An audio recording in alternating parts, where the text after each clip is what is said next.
You're going to Miami? Yeah, going to Miami. For what? Just hanging? No, I would not go to Miami to just hang, bro. But that's I what a was lot just, of people do. I know, but am I like other people? If I was gonna just hang, I'd be like, go to my computer. You are certainly one of a kind, Joe. I can agree You with would you go to there. you would go to Miami and hang? Absolutely not. Exactly. So I don't know what you're talking about.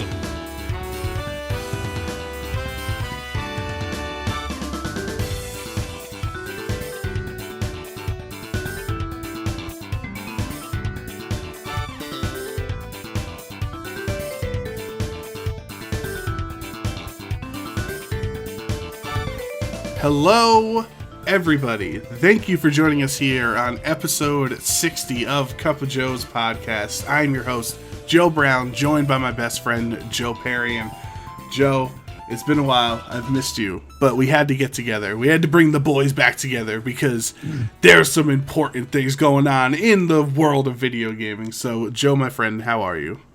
The boys are back in town, Joe Brown. I'm okay. I could be better, but I'm okay. I hope you're recovering from your cat scratching you like 10 minutes ago. Yeah, fine. She didn't scratch me. She just tried to get on my lap. She got sharp nails. She hung on real tight.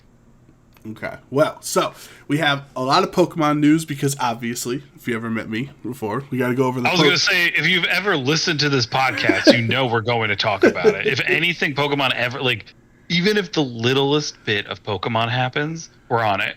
Joe Brown's on it. I get a text from Joe Brown at 11:30 at night. Did you see what happened? What? Pikachu climbed up the world. There we go. Just say that. Climbed to the top of the world and like took a big poop right in Alaska, and now everything's melting because of Pikachu. Did you see it? No, I didn't see it. Well, you're missing out. Yes. It's like what I was texting you about the Sonic Symphony. That's how I am with everything. Oh my god, the live tweeting of the Sonic Symphony. Yeah. At first I thought they were showing a new game.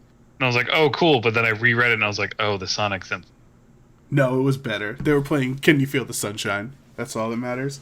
So we're going to talk about the Pokemon Presents that just happened earlier this week, as well as Pokemon Unite, because, you know, we were all very excited for that and haven't had a chance to talk about it on the pod yet, as well as Joe put in some hefty hours into the Back for Blood beta, which we talked about during E3, which looked like a cool game.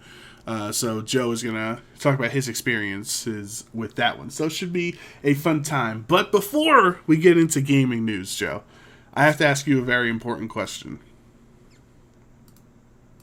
I'm waiting. I'm ready. Okay. I'm ready. I was perusing through Twitter, and Mr. Beast, you know, the popular content creator, Mr. Beast. Before you continue, yes. What does that guy do? Like, he gives money out to people, and he gives food away. What does he do to make money? He gets, like, sponsorships and stuff, and it's like his whole brand. He's a, you know, pretty positive guy. You know, like he's one of the good ones, right? We haven't found anything bad about him yet.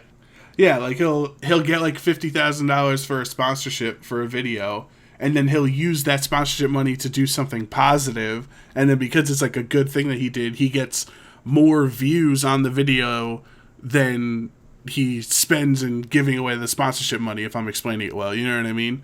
I know you. Yeah, I got what you're saying. Yeah, that makes sense. So anyway, he tweeted, and I need your answer here. We're gonna have a conversation.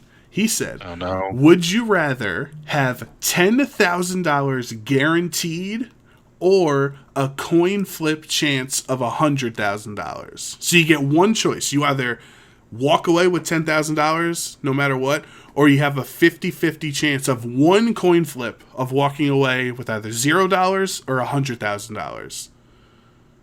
I don't like this dead air, Joe. I'm thinking. Hey, you know what? Audio podcast, not a great spot to be thinking. Well, don't ask me a question that requires a thought. How about that?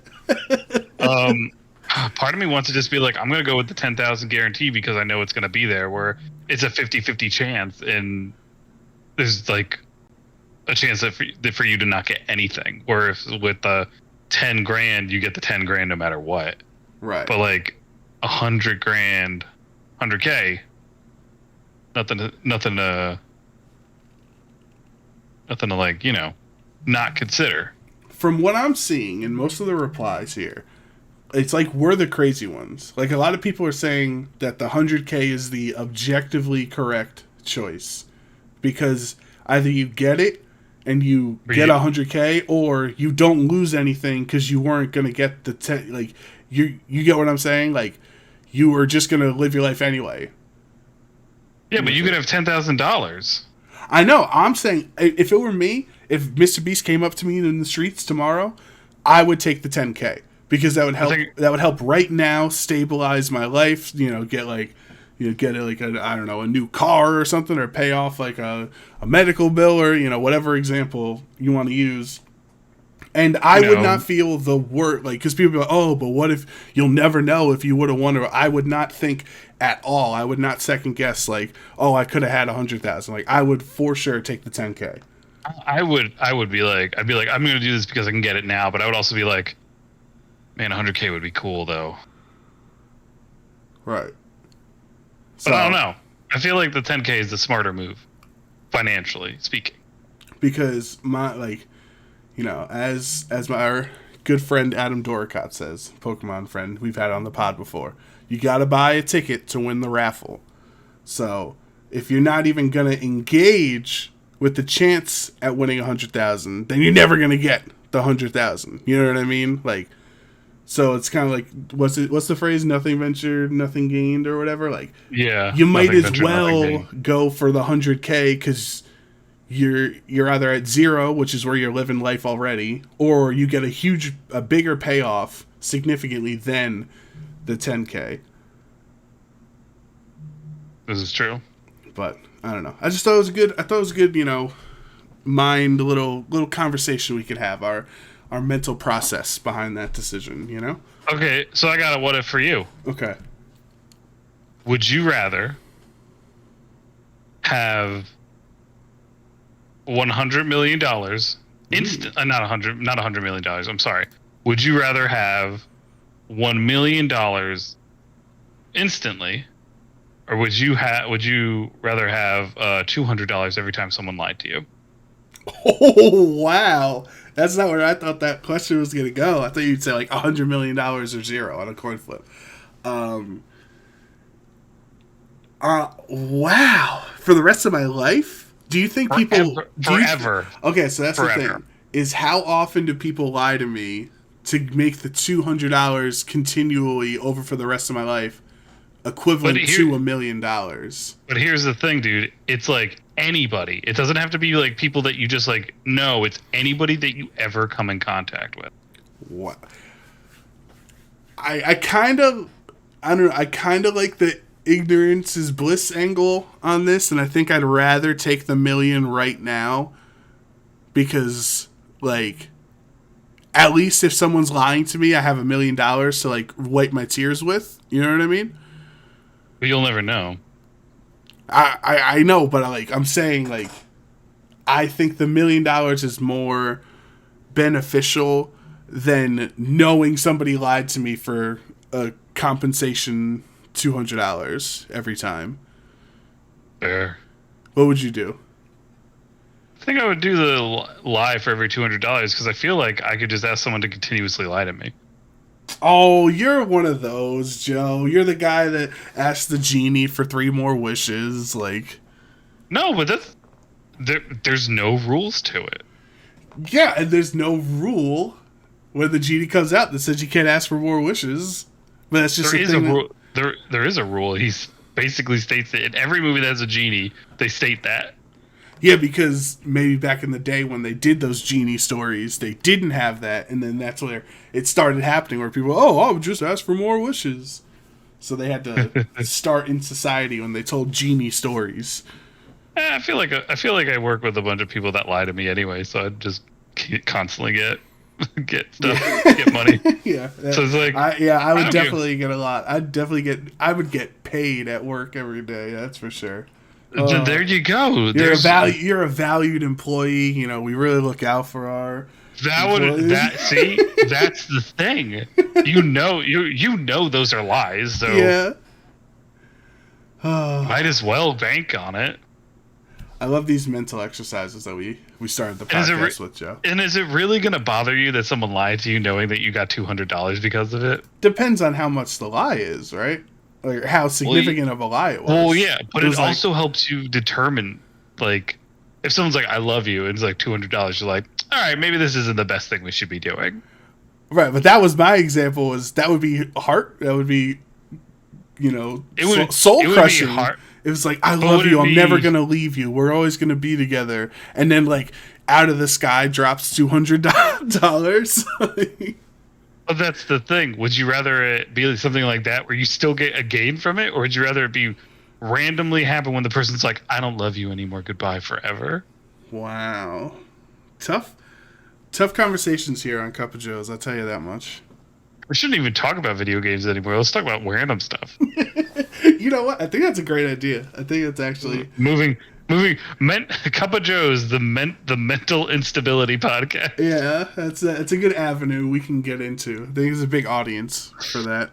Oh, dude, there definitely is. Just listening to two people slowly lose their minds together, I think people would love it. All right, let's get into it, Joe. Let's get back on track to video games. Let's talk about the Pikachu. Let's talk about Pokemon Presents. Happened on Wednesday. Started at 9 a.m. I set my alarm for 8:59 a.m. and just turned on YouTube when I woke up. 28-minute presentation, which is one of the longest Pokemon Presents we've ever had, actually. So it's actually a pretty significant amount of information that was revealed. And I'm not going to go over some of the minor things or things that I don't think necessarily pertain to us, like there was like a new Pokemon Cafe remix or whatever, and like Pokemon Go had an update and things. Like, those aren't really what we're concerned about, Joe. We're going to talk about Brilliant Diamond and Shining Pearl, the remakes to Gen 4 games, and Pokemon Legends Arceus, which I'll try to say Arceus, but I've said Arceus my entire life. So if I say Arceus, I apologize, but it is Arceus. You said Arceus your entire life. You've seen that word more than once before? Yeah, the Pokemon Arceus. Do you not know the legendary Pokemon? That's his name. Oh, no. Do I look like I know everything about Pokemon? Is my name Joseph Brown? No, it's See, Joseph Berry. This is what happens every Joseph time. Brown. Every time I text you with Pokemon information, you're just unaware. You don't know the Pokemon that created the universe, Arceus or Arceus. Yeah, Joe Brown, and it's also how unaware you are when I text you about something else that's random that I'm really into. Yeah, like zombies and stuff. Like Deathloop. Yeah.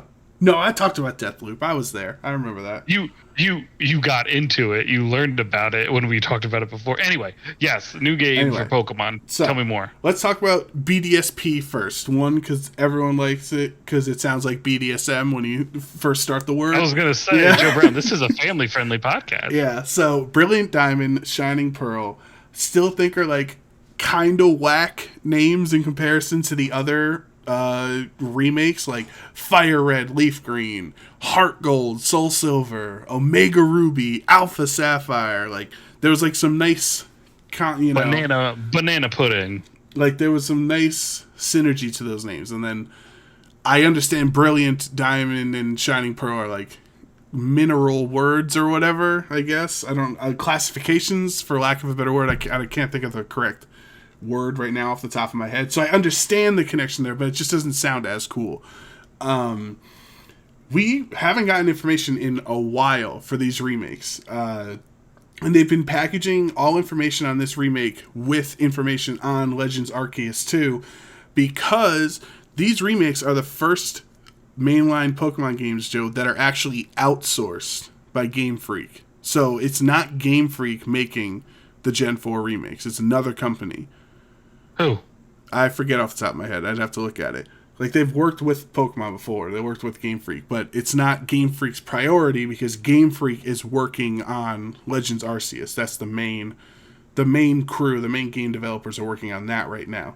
So I'm a little frustrated because I think Diamond and Pearl and Gen 4 in general is the best Pokemon ever was.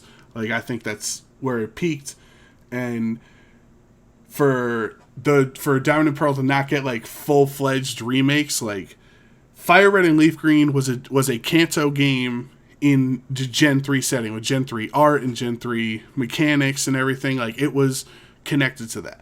Heart Gold and Soul Silver was a Gen 4 remake of the Johto games. It was just like Diamond and Pearl and Platinum, like it was the similar everything.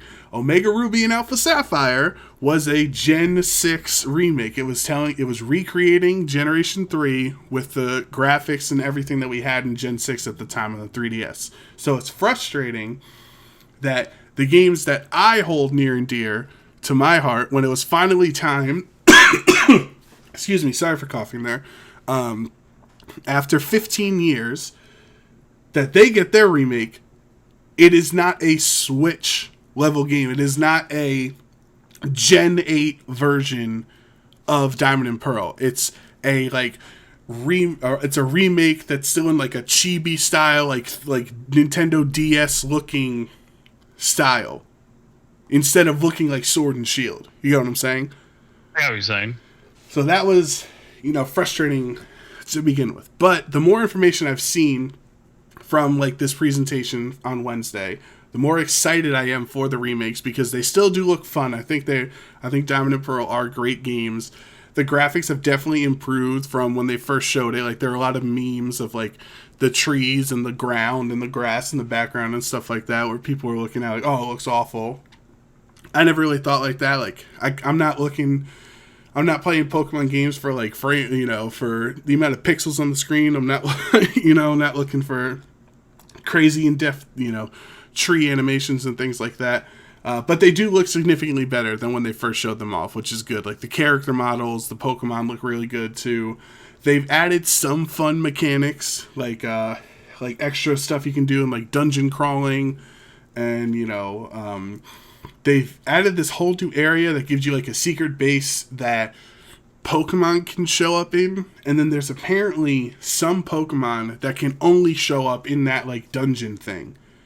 And and they say in the video, dependent on what statues and how your secret base is set up, determines what Pokemon are available to spawn, which I think is interesting.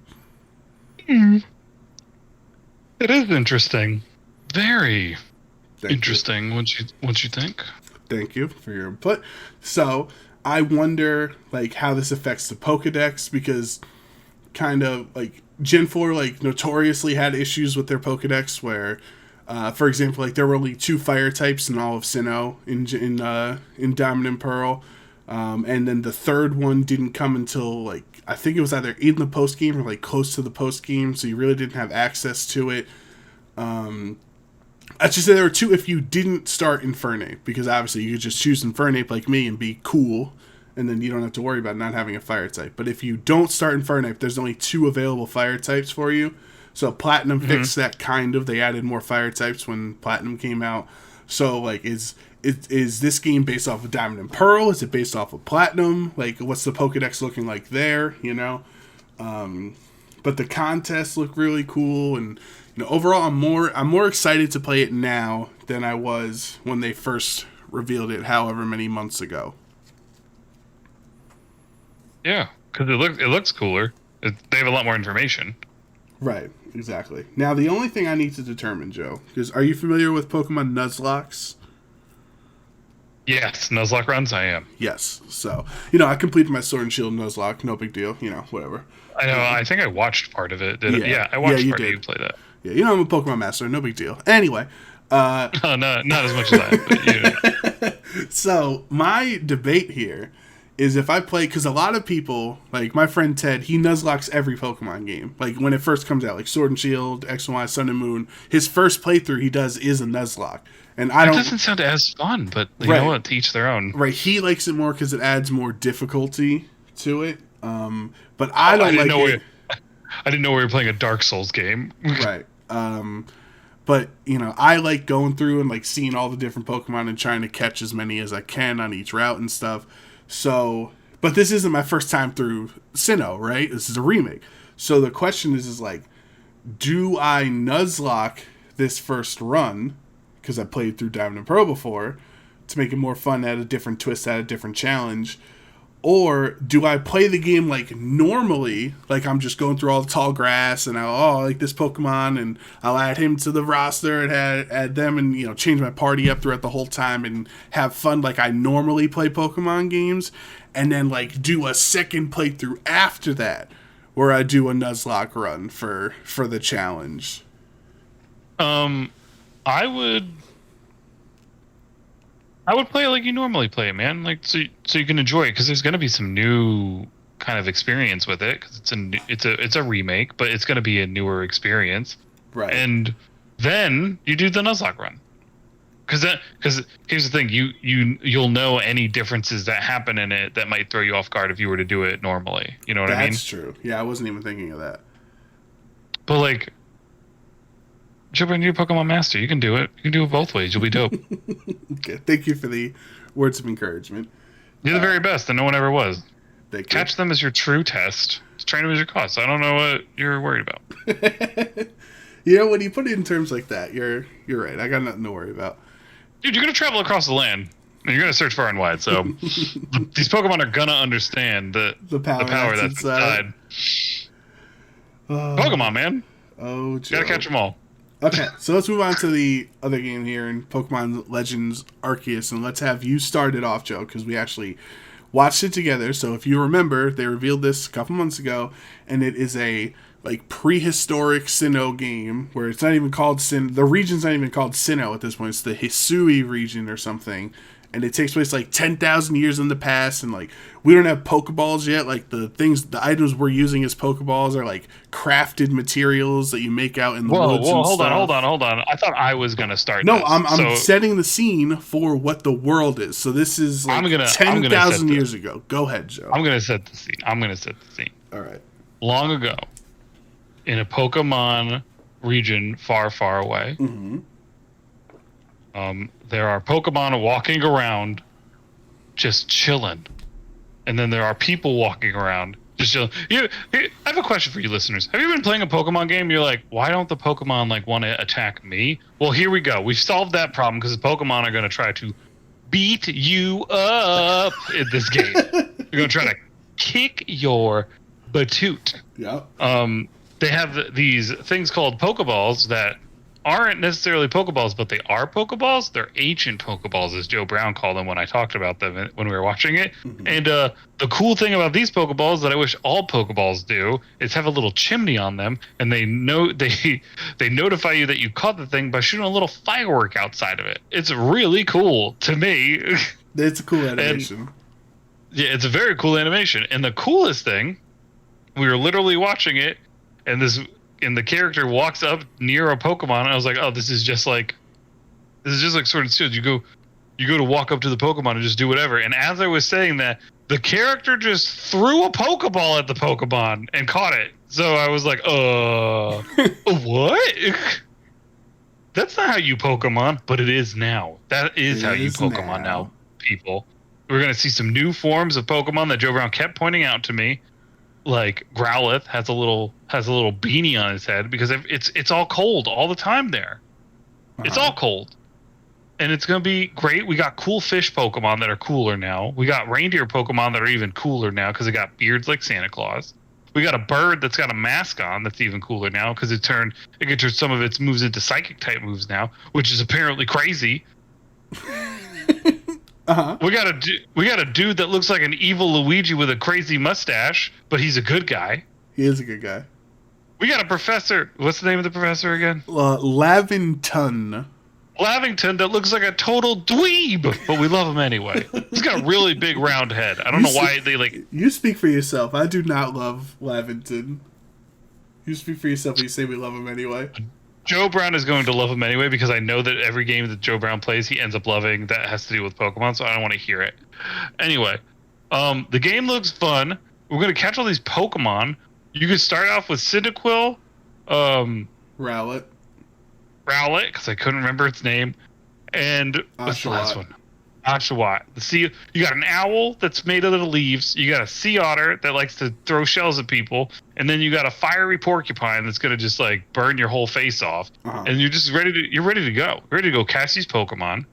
We got these cool Pokemon. Then we're gonna go catch. You can ride the reindeer. You could ride a fish, which I thought was the craziest thing. Like you put a saddle on a fish and you ride it through the water. That's Basque Legion to you. It's a fish to you, Joe Brown. Okay. And then what else you could ride? There was another one you could ride. The Braviary to fly around. Yeah, you like, what is it? You don't like get on their back. You like what is that thing called? Oh yeah, the thing that Link uses in Breath of the Wild. Yeah, but it's not even. Yeah, is it? What is it called? Starts with the P. glider. It's a glider. You glide with them because you like hang beneath them. Yeah. Yes, that's what it is. A paraglider. Yep. But here at the Joe factory, as I like to call it sometimes, we're excited about everything Pokemon all of the time. So going back to what Joe Brown was originally saying, this game seems to be a prequel to all Pokemon games. It seems like, because it takes place 10,000 years before all this other stuff, and like a mechanic that they seem to have added is, instead of buying Pokeballs, you make them, you craft them out of materials that you find in the world. You also, apparently, like I said earlier, you can get attacked by the Pokemon, and if you get attacked too many times, you black out, like you would do if all your Pokemon died. There's also a new fighting system that allows you to attack either in an agile or strong, I think it was, right? Strong style, agile style. Strong style and agile style. The agile style allows you to move quicker and attack faster, so you could possibly attack like several times in a row, while the strong style makes you hit harder, but it takes you longer time to do it. I think it was like you might only get to attack once, or you'll have to attack after the opponent attacks you. But looks dope. Looks real cool. Pokemon just be hitting each other with their tails, their faces, their butts, everything. All right, we got it all. Can I step in yet? I think we're done. We can move into the next topic. I think I've covered everything. You don't need to say anything. No, yeah, I don't need to say it. I'll just add in some mindless filler here. So, what's interesting about Legends Arceus is obviously this seems like it's a potential direction that all Pokemon games can go down in the future. It's why they outsource the Gen 4 remakes. It's why everyone in-house is focusing on this game. Because, like, remember, when Breath of the Wild came out, Joe, what was the one thing everybody and their mother said about Pokemon and Switch games in general when Breath of the Wild came out? Wow, the Breath of the Wild is the best game ever. No other game, especially Pokemon, can live up to a Zelda franchise ever. Close. They said... Is that what they said? Man, what they said? Wouldn't it be cool if Pokemon was like Breath of the Wild, where you go walk around and the Pokemon are out there and you're like Link? That was like the most common opinion people had, was that what if they made a Breath of the Wild Pokemon game? And now they made a Breath of the Wild Pokemon game? Well, that's where you get Legends Arceus set. So they definitely listened to everybody wanting that, because this game seems very open. There's varied environments in the background and different Pokemon and things like that, and you're walking around and you interact with them in real time instead of fading to black and then going to a staged battle screen or whatever.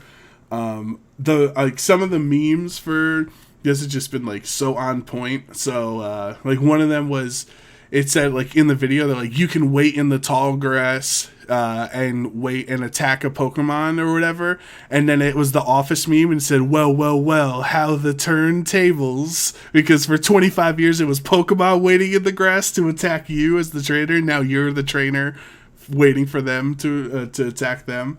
Then there was also one with all the evil Pokemon that you fight. You have to actually dodge roll in this game and stuff. And so they had the evil Ursaring, and they gave it a Dark Souls UI where it gave the Pokemon guy health, and they gave Ursaring a real demonic name and stuff, you were fighting a Dark Souls boss. There's a lot of really fun things that I wonder what it means for the future of Pokemon games, especially the battle mechanics. So you touched on it. They said in the video, depending on the Pokemon speed stat and the attacks that you're using, you might be able to get 2 attacks in at once, so it's not necessarily a 1-for-1 like it has been for 25 years, like a turn-based system. And I found it interesting with Strong Style and Agile Style. They showed it off 2 different ways with the Lucario attacking. I think he could close combat when it was Strong Style, and he was like, they said that they really want you, if you want to try to end the battle with 1 blow, go for Strong Style, because it's, if you don't knock them out, you're, not going to move for a while or whatever. And then with Agile Style, he clicked Calm Mind, and then I think it was Aura Sphere, but I can't remember off the top of my head. So it was a way for him to like set up, like Calm Mind raises your special attack and special defense, and then he used an attack afterwards. So I think that there's really cool interactions potentially with that battle system and like how that meta can evolve, and like, our Pokemon that are better with Strong Style are going to be more prevalent in the meta, or like is it going to be all the Agile Style because you get multiple moves and stuff like that. I think overall this is the thing that people are more excited about, and it's kind of also how Pokemon is marketing it too, because they never show the Gen 4 remakes so far. At least they haven't been showing them without also showing Legends Arceus. You know what I mean? Mm-hmm. So it's almost like BDSP isn't really being marketed by itself. It's like, play this remake that you've wanted for 15 years in November and have it hold you over until January when the real game comes out. Yeah, that sounds about like what every video game company does. But little did they know that in October, Far Cry, the new Far Cry comes out, and I'm gonna be playing that. I'm gonna get my little wiener dog to help me do stuff. Something else comes out in November too. What other game comes out in November? Halo. No, Halo doesn't have a release date yet. It's holidays. It's the 20th anniversary of Halo 1 in November. We're getting it in November. They keep saying the holiday season. Yeah, and holiday season's always November because they don't release it a week before Christmas, because then they miss out on it. You're not wrong. Yeah, I guess Halo. There was something else. I can't remember, but keep going, Joe Brown. Well, in October, we have Metroid Dread, and we have Guardians of the Galaxy. Yes, that's what I was thinking about. Yeah. That's October 26th, so that's essentially November. That's November. Yeah. November light. So I think it's cool. I mean, obviously, like, you work for Team Galaxy, who obviously are the bad guys in the future, so you wonder what's going to happen here to Team Galactic. They become Team Galactic in the future, and they're evil and stuff. I didn't even catch that. Dang. Right. The professor, the guy with the mustache that you think looks like Luigi and I think looks like Bill the Butcher from Gangs of New York. I think it's like dead on. He looks just like him. He's actually he does. He's the long ancestor of Professor Rowan, who's the Gen 4 professor he's got a big white beard and a mustache too. The town, why am I blanking on the town now? It's not called a town yet, it's called Village because it's not turned into a town yet.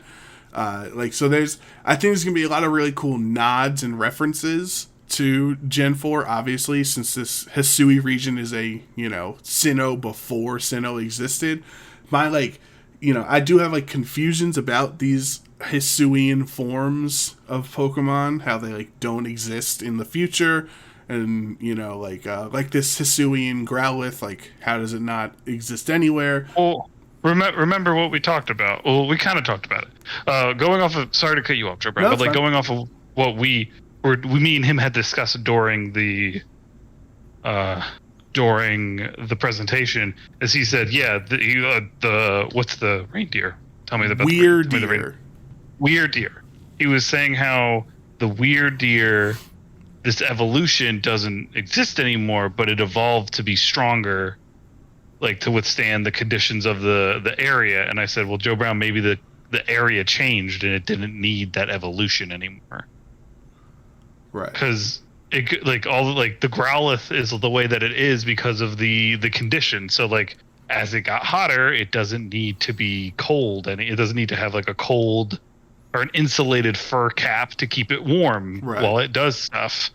Or the bird doesn't need, like things change. Like we evolved from being like super hairy and insulated because we learned how to use different materials and not have to be extremely hairy all over the place. True. Except for me and you are extremely hairy all over the place. Yeah. It doesn't matter. Humanity evolved, but we certainly did not. We certainly did not. I guess that's a good point. I mean, obviously, the real answer is they wanted to make alternate forms of Pokemon so that they could have more Pokemon and sell it. You know, that's the actual explanation. That's not going to be the in-game lore. You know what I mean? Like, you're not going to go up to an NPC and be like, "Oh, well, Masuda wanted to have an alternate form of Growlithe because it's a popular Pokemon, and well, it'll sell more plushies." Like, no one in the game is going to tell you that. But I did think they'll be like, "Oh, Growlithe is cold, so it needs a warm hat on, and he evolved to have a warm hat." Thanks. I do think it's funny though, because they like mention multiple times, like they say rocks and different things, so we're all assuming that Growlithe is a rock type now instead of a fire type, or maybe he's fire rock or whatever.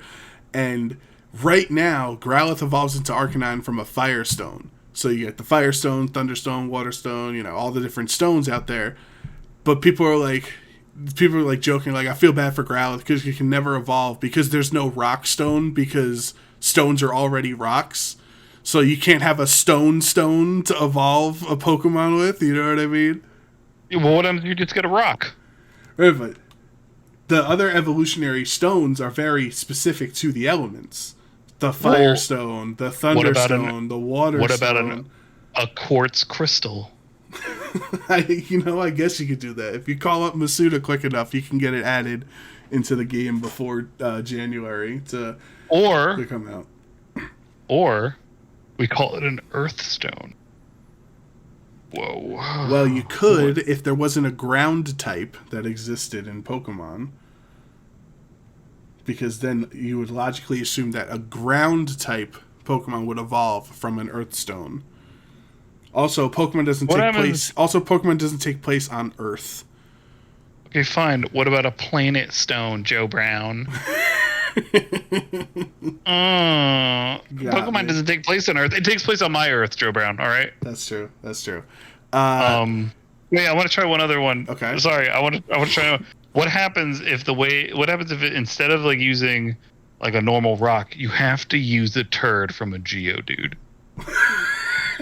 And you just hold it. You just hold it on his hair for 10 seconds. You get it all. You make him eat it, and he's good. Because dogs like to eat poop. I would say they're probably not going to go down that road. That's just my assumption. A turd from a Geodude? I'm just saying, what would you call that? Call that... I don't even a Geoturd. I don't even want to continue this discussion. Anyway, so on to the point that you talked about where you can fly, or use the paraglider, or you can use the fish, as you called them, or you can ride on Weird Deer.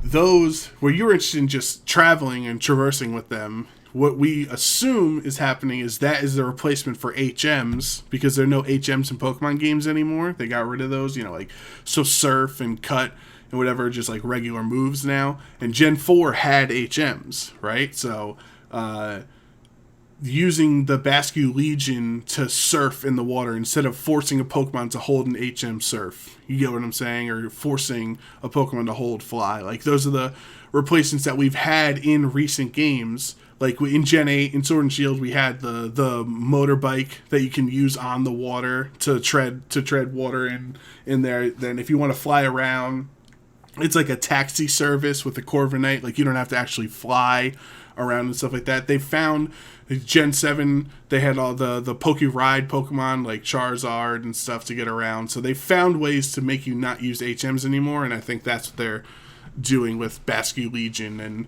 the crew, is that you don't have to hold an HM in your party anymore. Which is, I think, a pretty interesting and like an interesting mechanic to get away from a long-held mechanic of Pokemon, which was HMs, which was until Gen 7. The first 6 generations had HMs in the game, so now they have to keep coming up with interesting ways to work around that mechanic.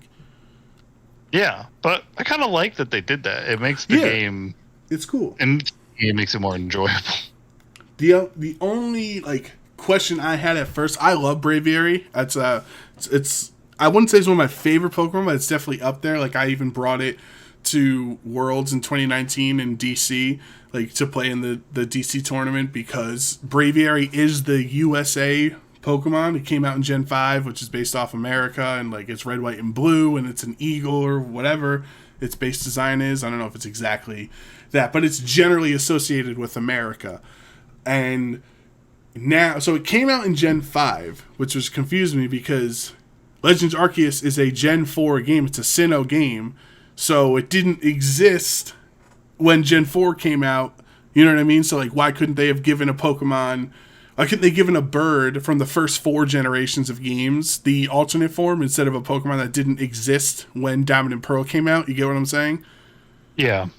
Because it's like, Braviary is not in, even now in Sinnoh, Braviary is not in the Sinnoh decks because it didn't exist yet until Black and White came out a couple years later. So like, why do we have... And I know you answered it with the Weird Deer and Basculegion and Growlithe and stuff, the climates or whatever.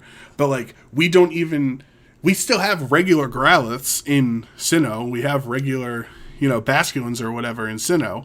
So like, I don't even know if we have Basculin. I'm not gonna stand by Basculin, but I know for sure we have Growlithe. So like, how do we have a Braviary in 10,000 years ago Sinnoh, but not in actual Sinnoh?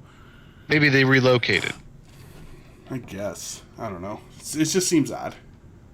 You know what else seems odd? All of the continents being one continent called Pangea and then splitting up because the Earth was like, ooh, gross. It's like science, Joe Brown. Science. You have germs. I'm gonna move 3 inches every year for the rest of the next time. 5 million years. Yeah. One day I'll never see you again, but we'll still be neighbors for the next 2 million years. Well, yeah, one day I'll never see you again, but I'll meet you on the other side. Oh, God. All right, Hi, Joe. Milo. We love Pokemon. This is a fun discussion. Let's go from our G-rated Pokemon fun-loving games to killing zombies and talk about the Back for Blood demo. Or not demo, the beta. The beta. I'm gonna make it a little quick because I feel like there's not a ton to talk with it, but I'll make it quick. Back for Blood. Great game. I liked it. I didn't love it. I liked it.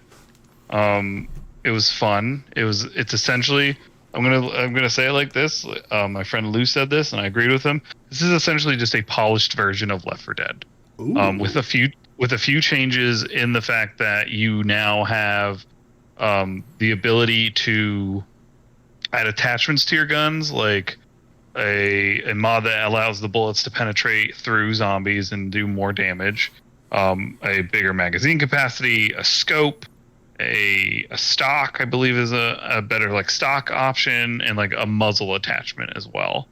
There are a lot of different guns that you can use in this game, like a lot. I don't remember the number, but there's definitely a variety of guns that you can use. More than 10, I'll tell you that much. There's more than 10 pistol type guns that you can use. One big noticeable difference is that you have a sidearm and a main firearm instead of in the original Left 4 Dead series. You had 2 like larger firearms and a sidearm. You can have your sidearm or a melee weapon, so it's not like you can replace your sidearm with a melee weapon. What else can I tell you about? There are different characters. There are different, I guess they're called cleaners in the game. They all have different, what is the word I'm looking for? Passive abilities that just, gives to the team. Like, one character will always start with an ammo pack that will give him ammo immediately, but every enemy that he kills has a possible chance of dropping ammo. So it helps the whole team and you.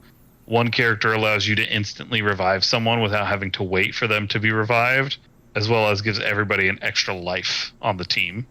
And that's just 2 of the characters that I can remember. There's a card-based system that gives you different perks, like more stamina and more health, and a roll of effect that you could get There's like different cards that you can build. You can build your own card decks for the runs that you do. I didn't get to play the versus mode very much. Something was going on every time I tried to play it. They gave you one full kind of like campaign to play through, it seemed like, and there's definitely a story, an underlining story that goes to this game. There's a lot more to it than it seems, than just what I played, because all of the characters continuously interact with each other, in the sense of the characters are talking to each other. Mm-hmm. So there's like these backstories that are being talked about. Like the character I kept playing, I can't remember his name, but he was like he's kind of like a conspiracy theorist kind of guy. But like at one point of the game, we get to a certain level, and they're like, "What are you doing out here?"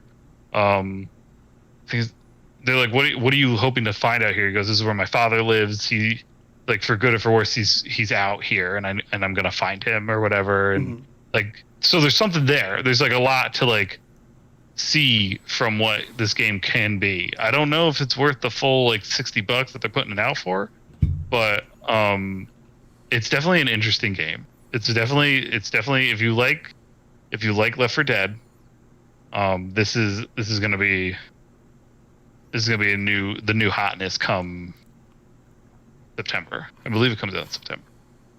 So I had fun with the gameplay when you were playing the beta. Were you playing with randos? Were you playing with friends? Like how was that? It was a mix between randos and friends. It was fine in the most part. Sometimes someone would leave, which the game would auto-populate a bot in, which was not the greatest, because the bot would shoot at me if I like stood in front of a zombie. It would shoot me instead of the zombie, Mm-hmm. which was kind of annoying. But it was fine. Like working with other people, it was fine. Like it's the internet, and dealing with people on the internet is like the same anywhere. Like I got stuck with a character that kept setting off the alarms to cars. There's like birds that you have to avoid because they call the horde, and like they would just set off everything and cause like such a commotion. But it was fine. It like easy to get into a game, easy that it filled it out. If no one was available to play, they filled it with bots. That was fine. So it was a good time. Okay. Well, I hope it can hold you over until you become the champion in the Sinnoh region again, because you are the Pokemon Master, Joe. Well, remember, I have Deathloop coming out, and then I have Guardians of the Galaxy coming out, and then I have Far Cry coming out, and then I have Dying Light coming out. So I'm going to be filled with so much stuff. Plus, I have a feeling that a lot of my fall plans are about to get canceled coming up. So we'll see. You just got a sneaking suspicion, you know, that Well, yeah, one of like a few of the shows, like not concerts but like podcasts that were coming through have canceled their tours already. Right. I have a feeling that the few weddings I'm going to go to are going to be not happening as we come closer to October. Wow. But we'll see.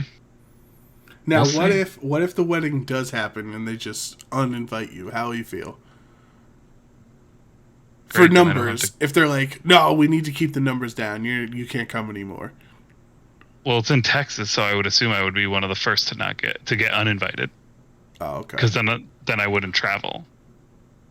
But I don't think I'll get uninvited. I feel like this is a small wedding to begin with.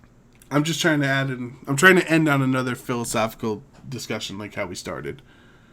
Oh, you want another one? I can give you another one. You got another one for me? I got a lot of them. Because I got one for you right here. You ready? I'm ready. Would you rather have your face age only or your body age only? So like if your face only ages, then your body looks like, Oh my god. it looks great. But if your body ages, your face looks great. So like what are you feeling?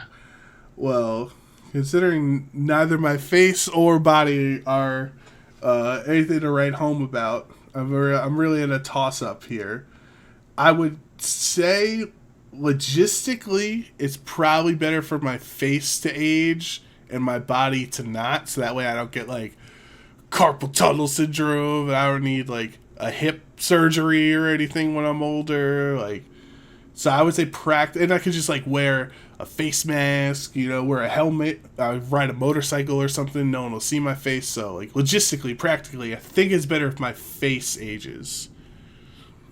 Yeah, because like how crazy would it be if you just like your face, like everybody sees how like old your face looks, and you just take your shirt off and they're like, whoa, his skin looks really good for an old dude.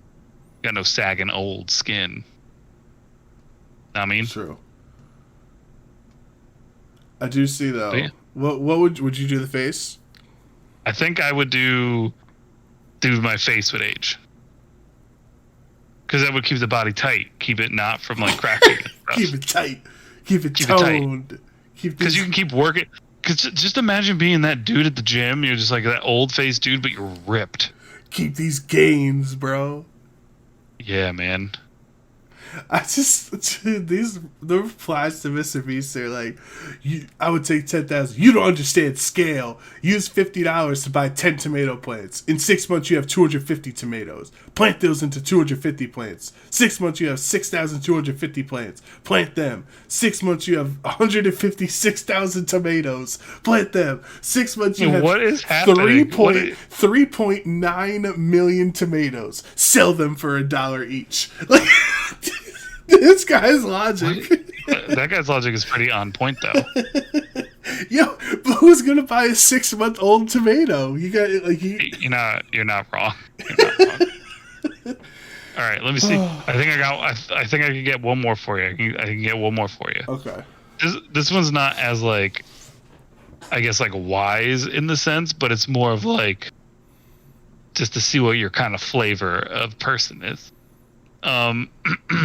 Would you rather be a reverse centaur or a reverse mermaid?